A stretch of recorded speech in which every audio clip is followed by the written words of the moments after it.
जय जगन्नाथ सांग मैंने पुणी थरे इच्छाशक्ति चैनल को आपण मानक बहुत बहुत स्वागत। जगतर नाथ जगन्नाथ कृपा सर्वदा आपण आपणकर समस्त परिवार उपरे रही था। भाद्रव मास कृष्ण पक्षर अष्टमी तिथि को जन्माष्टमी रूप में पालन करा जाय थाए। आउ जन्माष्टमी को भगवान श्रीकृष्णकर जन्म उत्सव रूप में पालन करा जाय थाए। प्रति वर्ष भाद्रव मासर कृष्ण पक्षर जो अष्टमी तिथि होई थाए सेही दिन भगवान श्रीकृष्णकर जन्म उत्सव पालन करा जाय थाए। तेणु सेही हिसाब रे एई वर्ष माने 2025 रे भगवानकर 5252तम जन्म उत्सव पालन करा जिवो। किंतु एथर आसुथिबा जन्माष्टमी एथर 2025 रे पडुथिबा जन्माष्टमी तिथि 2 दिन पडुथि। तेणु आजिर ए भिडियो रे आमे जानिबा कि आमे को दिन जन्माष्टमी व्रत पालन करिबा, केबे उपवास व्रत करिबा, व्रतर पारण केबे करिबा, जन्माष्टमी व्रत उपवासर महत्व कोन, आउ जन्माष्टमी व्रत कले आमको की पुण्य फल मिलिबो, आउ जन्माष्टमी व्रत उपवास न करिले आमको कि पापरे भागी हवा पाई पड़िबो। एई कथा आज आमे ए भिडियो रे संपूर्ण जानिबा। तेणु भिडियोटी बहुत ही महत्वपूर्ण भिडियो। आपण माने ए भिडियोटी को अधारु केबे छाडंतु नाही, निश्चित भाबरे पूरा देखिबा पाई सुनिबा पाई चेष्टा करंतु, ताहाले आपण बहुत भलो भाबरे जानि परिबे एवं भलो भाबरे आपण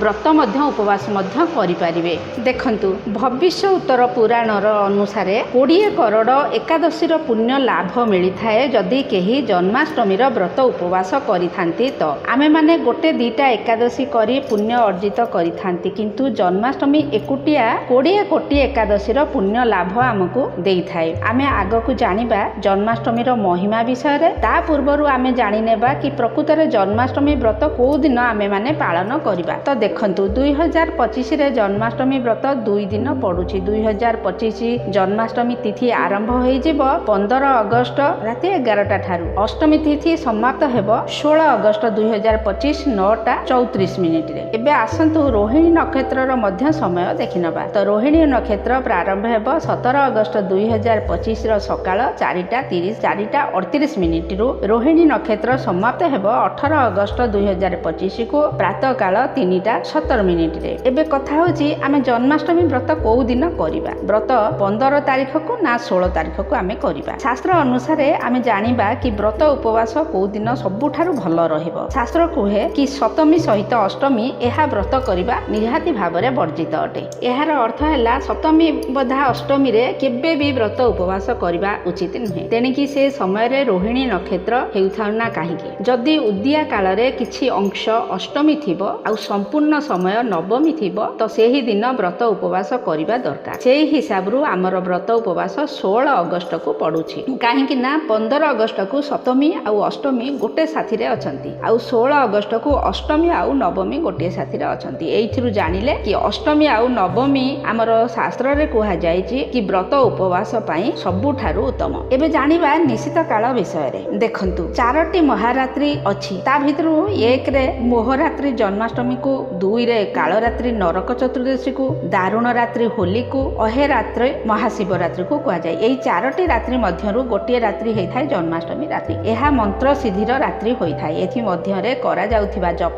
तप पूजा नाम संकीर्तन जागरण ए सबु वज्र भଳି अटल पुण्य प्रदान करिला वाला हेइ थाय। रात्रिर बहुत महिमा रहिछि। जन्माष्टमी रात्रिर बहुत महिमा रहिछि। तो सांग माने आउ एई रात्रिर मध्य जो अधा रात्रिर मध्य रात्रिर समय हेइ थाय, माने जो निश्चित कालर समय होई थाय, तो से बहुत भल समय होई थाय। एही रात्रिर एहा अलगा अलगा जागारे बा अलगा अलगा सहर रे अलगा अलगा समय होई थाय। सेही अनुसार हमर ओडिसार निश्चित कालर समय हैला 17 अगस्त 11:29 PM रु 12:13 AM पर्यंत। एही निश्चित काल को आपण हाथ छड़ा केबे भी करंतु नाही। यह बहुत भल समय। निश्चित कालर खुद निश्चित काल रे खूब भगवानकर नाम जप करिबा दरकार, संकीर्तन करिबा दरकार, जागरण करिबा दरकार, आनंद उल्लास रे उत्सव पालन करिबा दरकार, भगवानकर अभिषेक मध्य करिबा दरकार। हां आज्ञा गोपाल सहस्र नाम रे भगवानकर अभिषेक करिबा दरकार। भगवानकर जन्म परे आउ कोन करिवे ना क्लीं कृष्णाय नम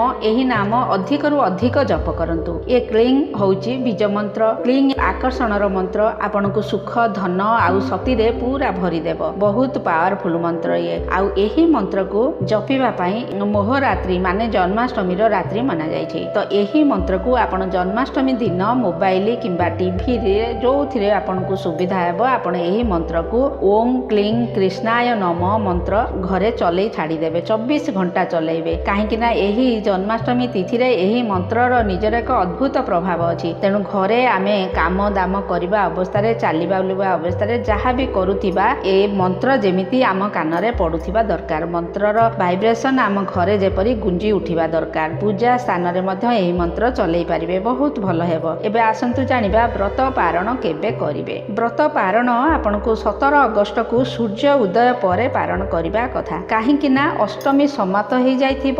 ଭଲେ ହିଁ ରୋହିଣୀ ନକ୍ଷତ୍ର ଚାଲୁଥାଉ ନା କାହିଁକି, କିନ୍ତୁ ଅଷ୍ଟମୀ ତିଥି ଶେଷ ହେଇଯାଇଥିବ। କେତେ ଲୋକ କଣ କରନ୍ତି ନା ଆଜିକାଲି ସମୟରେ ରାତିରେ ଯେତେବେଳେ ଜନ୍ମ ଉତ୍ସବ ପାଳି ସାରିଥାନ୍ତି, କୃଷ୍ଣ ଜନ୍ମ ହେଇ ସାରିଥାନ୍ତି, ଶ୍ରୀକୃଷ୍ଣ ପ୍ରକଟ ହୋଇ ସାରିଥାନ୍ତି, ସମ୍ପୂର୍ଣ୍ଣ ଉତ୍ସବ ସମ୍ପୂର୍ଣ୍ଣ ପୁରା ହେଇଯାଇଥାଏ, ତାପରେ ଲୋକମାନେ କଣ କରିଥାନ୍ତି ନା ଭୋଜନ କରିଦେଇଥାନ୍ତି। ରାତି ଅଧାରେ ଭୋଜନ କରିଦେଇଥାନ୍ତି ରାତିର 12ଟା ପରେ। କିନ୍ତୁ ଏହା କେତେ ଦୂର ଠିକ ଆଉ କେତେ ଦୂର ଭୁଲ, ଆସନ୍ତୁ ଶାସ୍ତ୍ର କଣ କହୁଛି ଏ ବିଷୟରେ, ରାତ୍ରି ଭୋଜନ ବିଷୟରେ ଆମେ ଏ କଥା ଜାଣିବା। ଶାସ୍ତ୍ର କୁହେ କେତେବେଳେ ହଉ ଦିନରେ ପାରଣ କରିବା ଦରକାର। ଯଦି ଦିନରେ ଆମେ କରିପାରିବା ନାହିଁ ତ କଣ କ୍ଷତି ହବ ନା, ଯୋଉ ବି ଆମେ ଉପବାସ ବ୍ରତ କରିଥାଉ, ଯଦି ଆମେ ରାତ୍ରିରେ ଭୋଜନ କରିଦେଉ, ପାରଣ କରିଦେଉ, ତ ଏହା ଦ୍ୱାରା ଯୋଉ ଫଳ ମିଳିବା କଥା ତାହା ଆମକୁ ସେ ଫଳ ମିଳିନଥାଏ, ଆମକୁ ଖରାପ ଫଳ ମିଳିଥାଏ। ମାନେ ଯେତିକି ପୁଣ୍ୟ ଆଉ ଫଳ ମିଳିବା କଥା ସେତିକି ପୁଣ୍ୟ ଆମକୁ ଲାଭ ହେଇନଥାଏ। ତେଣୁ କେବେ ହେଲେ ରାତ୍ରିକୁ ପାରଣ କରିବେ ନାହିଁ, ଏକଥା ଶାସ୍ତ୍ର କୁହେ। କିନ୍ତୁ ଜଣା ନାହିଁ କାହିଁ କେତେ ବର୍ଷ ପୂର୍ବରୁ ଏକଥା ଚାଲି ଆସୁଛି, ଲୋକମାନେ ରାତିକୁ ହିଁ ପାରଣ କରିନିଅନ୍ତି। ଯେତେବେଳେ କି ଶ୍ରୀକୃଷ୍ଣ ଜନ୍ମ ହେଇ ସାରନ୍ତି, ଯେଝା ବାଟରେ ଯେଝା କିଛି ନା କିଛି ଖାଇ ନିଅନ୍ତି ଏବଂ ଉପବାସ ଭଙ୍ଗ କରନ୍ତି। କିନ୍ତୁ ଏହା ଶାସ୍ତ୍ର ଅନୁସାରେ ଠିକ ନୁହେଁ। ପାରଣ କେବେ କରିବା ଦରକାର ନା ସକାଳୁ ସକାଳୁ ଆପଣଙ୍କୁ ପାରଣ କରିବା ଦରକାର। ରାତିରେ ଯେତେବେଳେ ମହାନିଶାର ସମୟ ହେଇଯାଇଥାଏ, ସେହି ସମୟରେ ଭୋଜନ କରିଲେ ବ୍ରହ୍ମ ହତ୍ୟାର ଦୋଷରେ ଭାଗି ହେବାକୁ ପଡ଼ିଥାଏ। ଯୋଉମାନେ ରାତି 12ଟା ପରେ ଯୋଉମାନେ ପାରଣ କରିଥାନ୍ତି ସେମାନଙ୍କୁ ବ୍ରହ୍ମ ହତ୍ୟାର ପାପ ଲାଗିଥାଏ, ଏହା ଶାସ୍ତ୍ରରେ ଅଛି। ଏକାଦଶୀର ବ୍ରତ ଯେମିତି କରନ୍ତି ଠିକ ସେହିପରି ଜନ୍ମାଷ୍ଟମୀର ବ୍ରତ ପାଳନ କରନ୍ତୁ। ଭାତ ତ ସେଦିନ ବିଲକୁଲ ଖାଆନ୍ତୁ ନାହିଁ, ଏହା ଶାସ୍ତ୍ରର ବିଧାନ। ଏବେ ଆସନ୍ତୁ ଜାଣିବା ଜନ୍ମାଷ୍ଟମୀ ବ୍ରତର କେତେ ମହିମା ଆଉ ଜନ୍ମାଷ୍ଟମୀ ବ୍ରତର ମହିମାରୁ କଣ ଫଳ ଆମକୁ ମିଳିଥାଏ। ଯଦି ଆପଣଙ୍କୁ 20 କରୋଡ଼ ଏକାଦଶୀର ପୁଣ୍ୟ ଆପଣଙ୍କୁ ଦରକାର, ତ ଜନ୍ମାଷ୍ଟମୀ ବ୍ରତ ଉପବାସରେ ମଧ୍ୟ ସେତିକି ନିଷ୍ଠାପର ହେବାକୁ ଦରକାର। ଏମିତି ନୁହେଁ ଯେ ଦିନ ସାରା ଚୁଟୁର ବୁଟୁର କରି କିଛି ନା କିଛି ଟିକେ ଟିକେ ଆପଣ ଖାଇ ଚାଲିଥିବେ। ଯେତେ ଆପଣ ନିରାହାର ରହିପାରିବେ ସେତିକି ରୁହନ୍ତୁ। ଆବଶ୍ୟକ ଯଦି ପଡ଼ିବ, ସେତେବେଳେ ଯଦି ନିହାତି ଦରକାର ପଡ଼ିବ, ତାପରେ ଆପଣ କ୍ଷୀର ନେଇପାରିବେ, କିଛି ଫଳ ନେଇପାରିବେ, ଆଉ ପଇଡ଼ ପାଣି ମଧ୍ୟ ଆପଣ ପିଇପାରିବେ, ଯଦି ଆପଣ ପୁରା ନିରାହାରରେ ରହିପାରିବେ ନାହିଁ ତ। ଶାସ୍ତ୍ର କହିଥାଏ ଯୋଉମାନେ ବ୍ରତ ଉପବାସ କରିଥାନ୍ତି ନା, ସେମାନେ ଖାଲି ବ୍ରତ ଉପବାସ କରିବା ମାତ୍ରେ ବାଲ୍ୟ ଅବସ୍ଥା ମାନେ ପିଲା ବେଳର କୁମାର ଅବସ୍ଥା, ମାନେ ପିଲା ବେଳରୁ ଟିକେ ଅଧିକ ବଡ଼କୁ କୁମାର ଅବସ୍ଥା କୁହନ୍ତି, ତାପରେ ଯୁବା ଅବସ୍ଥା, ତାପରେ ବୃଦ୍ଧା ଅବସ୍ଥା, ମାନେ 7 ଜନ୍ମର ପାପରୁ ମୁକ୍ତି ଦେଇ ଯାଇଥାନ୍ତି ବ୍ରତ ଉପବାସ କରୁଥିବା ବ୍ୟକ୍ତି। ଏ ଯେଉଁ 4ଟି ଅବସ୍ଥା, ସେଥିରେ ଆମେ ଯୋଉ ସବୁ ପାପ କରିଥିବା ସବୁ ନଷ୍ଟ ହୋଇଯାଇଥାଏ, କେବଳ ଖାଲି ଜନ୍ମାଷ୍ଟମୀ ବ୍ରତ କରିବା ଦ୍ୱାରା ଏସବୁ ପାପ ନଷ୍ଟ ହୋଇଥାଏ। ଆମେ ପିଲା ବେଳୁ ବୃଦ୍ଧା ପର୍ଯ୍ୟନ୍ତ ଯେଉଁ ସବୁ ପାପ କରୁଥାନ୍ତି ତାହା କେବଳ ଜନ୍ମାଷ୍ଟମୀ ବ୍ରତ କରିବା ଦ୍ୱାରା ସବୁ ପାପ ନଷ୍ଟ ହୋଇଯାଇଥାଏ। ଆହୁରି ମଧ୍ୟ ଗୋଟେ କଥା ଅଛି, ବ୍ରତ ଉପବାସ ଭିତରେ ଯଦି କୋଉ ବ୍ୟକ୍ତି ଜାଗରଣ କରିଥାଏ ତ ସେ ବ୍ୟକ୍ତିକୁ 7 ଜନ୍ମର ପାପରୁ ମୁକ୍ତି ମିଳିଥାଏ, ଏଥିରେ ତିଳେ ମାତ୍ର ସନ୍ଦେହ ନାହିଁ। ଆଉ ଏ କଥା ମୁଁ କହୁନି, ଭଗବାନ ନାରାୟଣ ସ୍ୱୟଂ କହୁଛନ୍ତି। କାହାକୁ କହୁଛନ୍ତି ନା ବ୍ରହ୍ମର୍ଷି ନାରଦଙ୍କୁ କହୁଛନ୍ତି। କୋଉ ଗ୍ରନ୍ଥରେ କହୁଛନ୍ତି ନା ବ୍ରହ୍ମ କୈବର୍ତ୍ତ ପୁରାଣରେ କହୁଛନ୍ତି। ଆପଣ ଚାହିଁଲେ ମଧ୍ୟ ଗ୍ରନ୍ଥ ଖୋଲି ଆପଣ ନିଜେ ଦେଖିପାରିବେ ଆଉ ସବୁ ବୁଝିପାରିବେ। ତ ଦେଖନ୍ତୁ, ବକ୍ତା କିଏ ନା ଭଗବାନ ନାରାୟଣ, ଆଉ ଶ୍ରୋତା କିଏ ଶୁଣିଲା ବାଲା, ସେ ହେଉଛନ୍ତି ବ୍ରହ୍ମର୍ଷି ନାରଦ। ଆଉ ନାରଦ କିଏ, ବ୍ରହ୍ମର୍ଷି ନାରଦ କିଏ ନା ଭକ୍ତିର ଆଚାର୍ଯ୍ୟ, ମାନେ ଭକ୍ତିର ଗୁରୁ ଭାବରେ ବ୍ରହ୍ମର୍ଷି ନାରଦଙ୍କୁ ଜଣା ଯାଇଥାଏ। ଦେଖନ୍ତୁ କେତେ ବଡ଼ ବକ୍ତା ଆଉ କେତେ ବଡ଼ ଶ୍ରୋତା। ତାଙ୍କର ଏହି ବଚନକୁ ଆମେମାନେ ନିହାତି ଭାବରେ ପାଳନ କରିବା ଦରକାର। ବ୍ରତ ଉପବାସ କରିବା ମଧ୍ୟ ଦରକାର, ଆଉ ହେଇପାରିବ ତ ଜାଗରଣ ମଧ୍ୟ ନିହାତି କରିବା ଦରକାର। ଶିବ ପୁରାଣରେ ମଧ୍ୟ ଏହି ଜନ୍ମାଷ୍ଟମୀର ବର୍ଣ୍ଣନା କରାଯାଇଛି। ଶିବ ପୁରାଣରେ ଏହି ବ୍ରତକୁ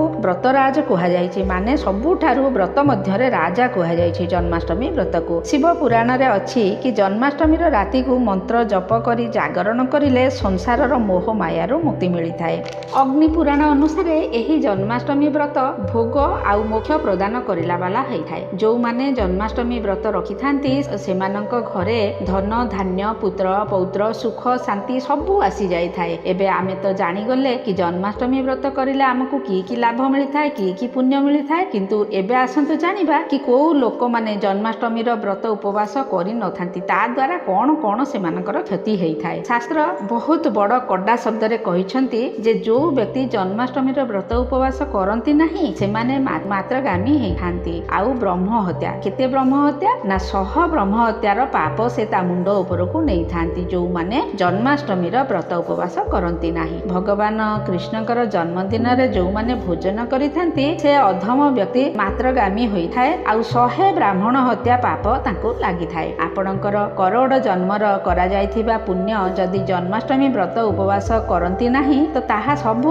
ନିଶ୍ଚିନ୍ତ ରୂପରେ ଭସ୍ମ ହୋଇଯାଏ। ଆପଣଙ୍କର ସମସ୍ତ ପୁଣ୍ୟ ଜନ୍ମାଷ୍ଟମୀର ବ୍ରତ ଉପବାସ ନ କରିବା କାରଣରୁ ନଷ୍ଟ ହୋଇଯାଏ। ଆହୁରି ମଧ୍ୟ ଦେବତା ଆଉ ପିତୃମାନଙ୍କର କାର୍ଯ୍ୟରେ ନିରନ୍ତର ଅଯୋଗ୍ୟ ଆଉ ଅପବିତ୍ର ଆପଣ ମାନା ଯାଇଥାନ୍ତି ଯଦି ଆପଣ ଜନ୍ମାଷ୍ଟମୀ ବ୍ରତ କରିନଥାନ୍ତି। ତ ମାନେ ଜନ୍ମାଷ୍ଟମୀ ବ୍ରତ ଯେଉଁମାନେ ଜନ୍ମାଷ୍ଟମୀ ବ୍ରତ କରନ୍ତି ନାହିଁ ସେମାନେ ପିତୃତର୍ପଣ ଯେଉଁ ସବୁ ଆମେ ଘରେ କରିଥାଉ, ଦେବତାମାନଙ୍କର ପୂଜା ପାଠ କରିଥାଉ, ତ ଶାସ୍ତ୍ର କହିଥାଏ କି ଯେଉଁ ଲୋକ ଜନ୍ମାଷ୍ଟମୀ ବ୍ରତ କରିନଥାନ୍ତି ସେମାନେ ପିତୃମାନଙ୍କ ପାଇଁ ତର୍ପଣ ଇତ୍ୟାଦି ପାଇଁ ଅପବିତ୍ର ମାନା ଯାଇଥାନ୍ତି ଆଉ ଶେଷରେ ସେମାନେ ନର୍କରେ ପଡ଼ିଥାନ୍ତି ଆଉ ଅପବିତ୍ର ପୂଜାରୀ ମାନେ ଅପବିତ୍ର ବ୍ରାହ୍ମଣ ହେଇ ଜନ୍ମ ନେଇଥାନ୍ତି। ଏତିକି ଦୁର୍ଗତି ଜନ୍ମାଷ୍ଟମୀର ବ୍ରତ ନ କରିବା ଯୋଗୁଁ ମିଳିଥାଏ। ଏବେ କେତେ ଲୋକ ଏକଥା ଶୁଣି ଦୁଃଖ ପ୍ରକାଶ କରୁଥିବେ କି ଆମେ ତ ଜନ୍ମାଷ୍ଟମୀ ବ୍ରତ କରିପାରୁନା, ଆମେ ଫଳ ଆହାର କରିବାର ସମର୍ଥରେ ନାହୁଁ, ଆମେ କରିପାରୁନାହୁଁ, ଆମର କୌଣସି ଅସୁବିଧା ହେଉଛି, ଆମ ଶରୀରରେ ଏହିସବୁ ରୋଗ ଅଛି ଯାହାଫଳରେ ଆମେ ନ ଖାଇକି ଉପବାସ କରି ଆମେ ରହିପାରୁନା।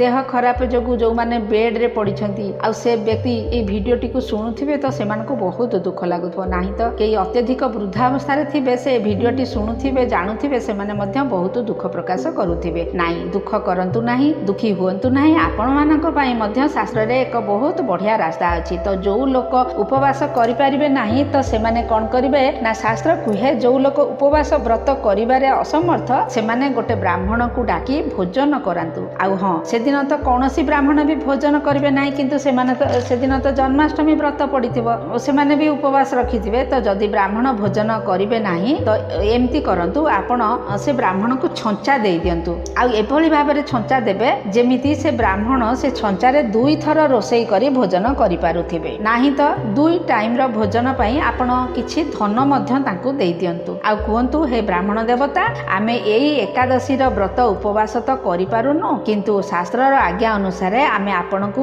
ଏହି ଦାନ ଦେଇ ଏହି ବ୍ରତର ପୁଣ୍ୟ ଲାଭ କରିବା ପାଇଁ ଚାହୁଁଛୁ। ଏକଥା ଭଗବାନ କୃଷ୍ଣ କହିଛନ୍ତି ମହର୍ଷି ନାରଦଙ୍କୁ ଆଉ ଏହା ପୁରାପୁରି ଶାସ୍ତ୍ରୀୟ ଉପାୟ। ତ ସାଙ୍ଗମାନେ ଏହା ଥିଲା ଜନ୍ମାଷ୍ଟମୀ ବ୍ରତର ସମ୍ପର୍କରେ ସମ୍ପୂର୍ଣ୍ଣ ତଥ୍ୟ। ଆଜି ଏହି ଭିଡ଼ିଓଟି ବହୁତ ହିଁ ଗୁରୁତ୍ୱପୂର୍ଣ୍ଣ, ନିଶ୍ଚୟ ଆପଣମାନେ ମନେ ରଖିବେ ଆଉ ସମସ୍ତ ବନ୍ଧୁ ଓ ପରିବାର ବର୍ଗଙ୍କୁ ସେୟାର ମଧ୍ୟ କରନ୍ତୁ କାହିଁକି ନା ସେମାନଙ୍କୁ ମଧ୍ୟ ଆପଣ ଉତ୍ସାହ କରନ୍ତୁ ଯେଉଁମାନେ ଜନ୍ମାଷ୍ଟମୀ ବ୍ରତ କରୁନାହାନ୍ତି ଆପଣମାନେ ସେମାନଙ୍କୁ ଯଦି ଭଲ ପାଉଥିବେ ଆପଣମାନେ ମଧ୍ୟ ସେମାନଙ୍କୁ ଜନ୍ମାଷ୍ଟମୀ ବ୍ରତ କରିବା ପାଇଁ ଉତ୍ସାହିତ କରନ୍ତୁ। ଆଉ କମେଣ୍ଟରେ ଆପଣ ନିଶ୍ଚିନ୍ତ ଜୟ ଶ୍ରୀକୃଷ୍ଣ ବୋଲି ନିଶ୍ଚୟ ଲେଖନ୍ତୁ ଆଉ ଚ୍ୟାନେଲଟିରେ ଯଦି ଆପଣ ନୂଆ ଥିବେ ତ ଚ୍ୟାନେଲଟିକି ଦୟାକରି ସବସ୍କ୍ରାଇବ୍ କରିଦିଅନ୍ତୁ। ତ ପୁଣି କଥା ହେବା ପର ଭିଡ଼ିଓରେ, ସେତେବେଳେ ଯାଏ ଜନ୍ମାଷ୍ଟମୀ ପର୍ବର ଉତ୍ସବ ପାଳନ ପାଇଁ ତନ ମନ ଆଉ ଚେତନାରୁ ପ୍ରସ୍ତୁତ ହୋଇଯାଆନ୍ତୁ। ତ ଜୟ ଜଗନ୍ନାଥ।